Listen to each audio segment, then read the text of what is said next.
is that over many years there's been an increased realization, that just to manage your business is not good enough. That really some of the big complex issues are interrelated in a much bigger way with communities, with governments, between countries. So as the world's a little bit in crisis and a little bit uncertain, how it deals with issues like climate change, which is a world dynamic, how it deals with employment, which is a world dynamic that throughout the world people are battling with employment. And there's an increasing realization that when it comes to leadership, you need to look at it from a much broader context than your own organization. So this year there's been some very good workshops like leading under pressure. We have the benefit of sitting next to people that are speaking similar things to you and reconfirm in your mind what are some of the important elements of leadership during these particular periods. So which sessions have you been able to attend yourself? I've been in a number of sessions. I've been obviously on climate change post-Durban.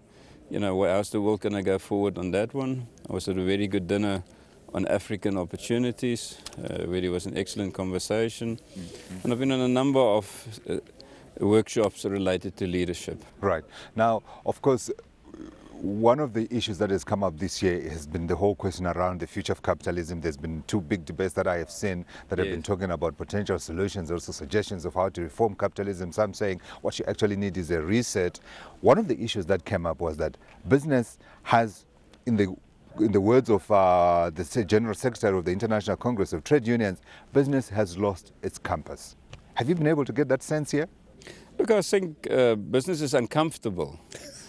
And being uncomfortable is a good thing, because sometimes when there's a need for serious change, it needs people to eliminate their comfort first. So there's no doubt that business leaders are uncomfortable at the moment, because they're starting to see, just copying what happened over the last 10 years is not the process going forward itself.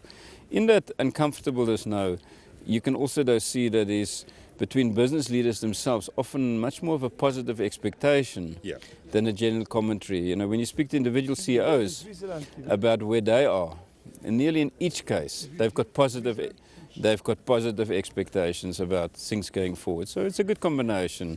On the one side, the realization there's a need for leadership, there's a need for change. On the other side, a positive expectation of the future. Yeah, and you talk about positivity. One of the surprises for me, certainly listening in, I have not come to Davos, this is my first Davos, you've been coming here for 10 years, has been the whole conversation around Africa. The positivity that has surrounded the continent has just been surprising. Have you found that in your discussions with some of the guys that you've been talking to? It is very dominant. It's dominant here at Davos. I was visiting emerging fund managers in London at the beginning of the week. And you actually see in the EU people's money flowing in terms of investment funds towards emerging markets. And you actually find that people can see that when the world emerges, with the EU having some problems, the United States having some problems, that actually there's suddenly the problems they always had in their mind about Africa, for example, look quite minute to compare to those problems. And they're starting to see the possibilities in Africa. So yes, there's a lot of possibility that people are starting to see in Africa, and there's a lot more positiveness about Africa emerging. But you're of course in a position where you can actually make a difference and actually invest money into the continent. You have been doing so for a number of years now. Let's talk about the areas where you are putting in fresh money in Africa. Where are those areas? Look, we tend to work from our base. We operate in 6 countries in SADC. It's a nice throwaway line, but it tells a story very quickly. Tongaat Hullet is the biggest employer after the government in both Zimbabwe and Mozambique. And obviously when you're the biggest employer in those 2 countries, with that comes quite a responsibility.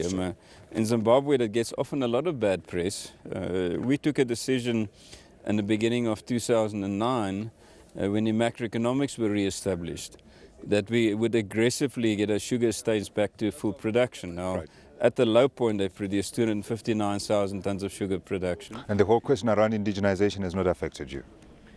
You cannot separate yourself from indigenization. You need to unsuitcase the issue in your mind, first of all. The first very important element when you've got a 7-5-year view and when you look at your values, you have to recognize that one of the most dominant issues in Africa is empowerment. And its complexity and the want of people to be part of the economies, and trying to find some models that they feel more part of the economy.